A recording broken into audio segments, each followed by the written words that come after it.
আসসালামু আলাইকুম। আয়াত কুকিংয়ে আপনাদের জানাই সকলকে স্বাগতম। আমার আজকের রেসিপি নুডলস স্প্রিং রোল। এটি দেখতে যেমনটাই লোভনীয়, খেতে দুর্দান্ত হয়। এটি বড় থেকে ছোট সকলেরই প্রিয় একটি খাবার বা ফাস্ট ফুড। এটি বানানো খুবই সহজ। আজ আমি আপনাদের সাথে সহজেই বানিয়ে দেখাবো। তবে এই সিটটা বিনা কোনো আটা ছানা বা বেলা ছাড়াই আমি বানিয়ে দেখাবো। তো চলো পুরোটা দেখে নেওয়া যাক। প্রথমে আমি স্প্রিং রোলটা বানানোর জন্য পুরটা রেডি করে নেব। তার জন্য একটি কড়া বসিয়ে নিয়েছি। কড়াটা গরম হয়ে আসলে দিয়ে দিচ্ছি 2 টেবিল চামচ সাদা তেল। তেলটা গরম হয়ে আসলে দিয়ে দেবো 1 টেবিল চামচ আদা আর রসুন কুচি বা গ্রেট করাও দিতে পারো। আদা আর রসুনটা দিয়ে আমি ভালোভাবে ফ্রাই করে নেব, যাতে আদা রসুনের গন্ধটা তেলের মধ্যে ছেড়ে যায়। 2-1 মিনিট ফ্রাই করার পর দিয়ে দিচ্ছি কুচি করে রাখা পেঁয়াজ। এখানে আমি একটি ছোট সাইজের পেঁয়াজ নিয়েছি। পেঁয়াজটা দিয়ে আমি 2-1 মিনিটের জন্য ফ্রাই করে নেব। বেশি ফ্রাই করার দরকার নেই, হালকা গোলাপি হয়ে আসলেই আমি দিয়ে দেব গাজর কুচি। এখানে আমি 1/2 কাপ পরিমাণ গাজর কুচি নিয়েছি। আপনারা আপনাদের পছন্দ মতন ভেজিটেবল এখানে ইউজ করতে পারেন। 2 থেকে 3 মিনিটের জন্য আমি ফ্রাই করে নেব গাজরটা। তারপর দিয়ে দিচ্ছি একটি বড় সাইজের সিমলা মির্চ কুচি। সিমলা মির্চিটা দিয়ে আবারও আমি ভালোভাবে 2 থেকে 3 মিনিটের জন্য নেড়ে ছেড়ে মিক্স করে নিচ্ছি। তারপরে দিয়ে দেব বাঁধাকপি কুচোনো। এভাবে করে আমি সবগুলো ভেজিটেবল দিয়ে দিচ্ছি। এখানে আমি গাজর, বাঁধাকপি আর নিয়েছি সিমলা মির্চি। আমি ভালোভাবে নাড়াচাড়া করে মিক্স করে নিচ্ছি আর দিয়ে দিচ্ছি এখানে স্বাদ অনুযায়ী লবণ। এখানে লবণের পরিমাণটা একটু কম রাখবেন। এখানে যেহেতু সস লবণ থাকে, তাই এখানে সসগুলো যেহেতু ব্যবহার করা হবে, তাই এখানে লবণের পরিমাণটা একটু কম ব্যবহার করবেন। এখানে দিয়ে দিচ্ছি 1 চা চামচ পরিমাণ গ্রিন চিলি সস, দিয়ে দিচ্ছি 1/2 চা চামচ পরিমাণ ভিনেগার, 1 টেবিল চামচ পরিমাণ টমেটো সস আর দিয়ে দিচ্ছি 1/2 চা চামচ পরিমাণ সয়া সস।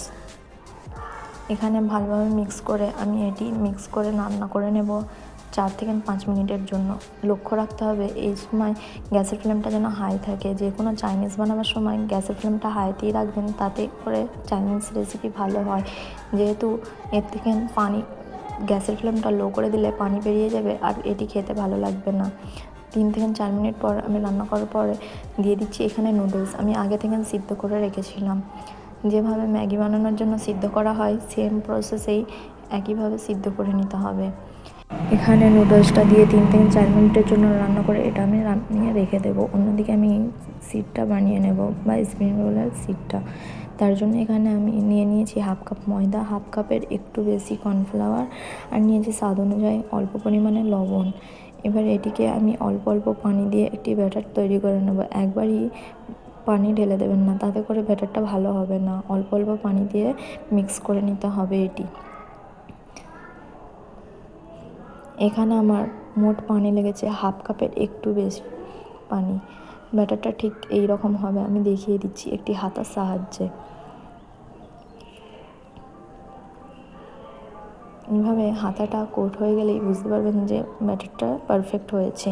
বেশি ঘনও করবেন না, আবার বেশি পাতলাও না।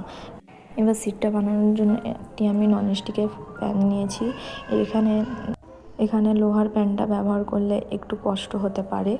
এটি যখন হয়ে যাবে তখন ওপর থেকে ছেড়ে আসবে না, তাই চেষ্টা করবেন ননস্টিকের প্যান নেওয়ার, তাহলে এই সিটটা ভালোভাবে হবে। প্যানটার মধ্যে আমি হালকা একটু বাটার ব্রাশ করে নিচ্ছি। আপনারা চাইলে সাদা তেলও ব্রাশ করে নিতে পারেন। এবার প্যানটা গরম হয়ে আসলে আমি অল্প অল্প একটু করে বাটার দিতে থাকবো আর এইভাবে করে ঘোরাতে থাকবো। দেখে নিশ্চয়ই বুঝতে পারছেন আমি কিভাবে বানাচ্ছি। অল্প অল্প করে দিতে থাকবো, যেখানে যেখানে ফাঁক হয়ে আছে সেগুলো ভরাট করে নেব অল্প অল্প করে বাটার দিয়ে। এটা খুব মোটা করবেন না, তাতে খেতে ভালো লাগবে না, মুচমুচে হবে না। যতটা পাতলা বানাবেন ততটাই মুচমুচে আর খেতে ভালো হবে।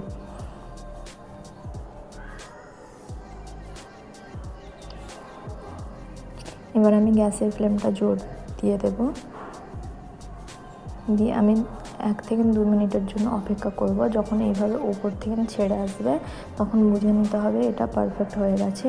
এবার আমি একটি চপার বোর্ডের মধ্যে আটা ছড়িয়ে রেখেছিলাম আগে থেকে বা ময়দা, এভাবে করে ঢেলে নিলেই হয়ে যাবে। দেখে নিশ্চয়ই বুঝতে পারছেন, যেটা বলে বোঝানো যায় না। এবার এইভাবে আমি সেম প্রসেসে আরও সিট বানিয়ে নেব। এখানে আমার সবগুলো সিট বানানো হয়ে গেছে। এবার আমি এটিকে ফোল্ড করে নেব।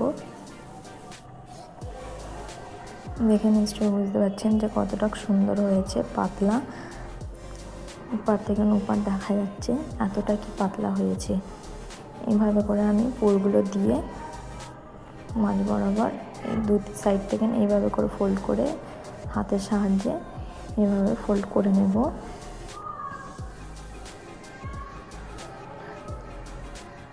যাতে না খুলে যায় ভাজার সময়, তাই অল্প একটু ব্যাটার নিয়ে সাইডে সাইডে এইভাবে করে লাগিয়ে ভালোভাবে এটিকে মুড়তে হবে লক্ষ্য করে, নাহলে এটি তেলের মধ্যে দিলে ছেড়ে যাবে, যেটি ভালোভাবে ভাজা হবে না। আমি এইভাবে করে সবগুলো বানিয়ে নেব। এখানে আমি এবার ভেজে নিচ্ছি। তার জন্য একটি কড়া বসিয়ে নিয়েছি, কড়াই গরম করতে দিয়েছি তেলটা গরম হয়ে আসলে দিয়ে দেবো একে একে স্প্রিং রোলগুলো। এখানে আমি দুটো করে ভাজছি, যেহেতু আমার কড়ার সাইজটা ছোট। আপনাদের কাছে যদি বড় কড়া থাকে তাহলে একসাথে ভেজে নিতে পারেন। এখানে আমি ভাজা হয়ে গেছে, তুলে নিচ্ছি। এখানে দেখে নিশ্চয়ই বুঝতে পারছেন যে কতটা মুচমুচে আর খাস্তা হয়েছে। একটি আমি কেটেও দেখিয়ে দিচ্ছি যে ভিতর থেকে কতটা লোভনীয় হয়েছে। ভিডিওটি এই পর্যন্ত দেখার জন্য অনেক অনেক ধন্যবাদ। ভিডিওটি ভালো লাগলে প্লিজ চ্যানেলটিকে সাবস্ক্রাইব করে লাইক কমেন্ট শেয়ার করে যেতে একদমই ভুলবেন না। আল্লাহ হাফেজ। আবার দেখা হচ্ছে নেক্সট রেসিপিতে।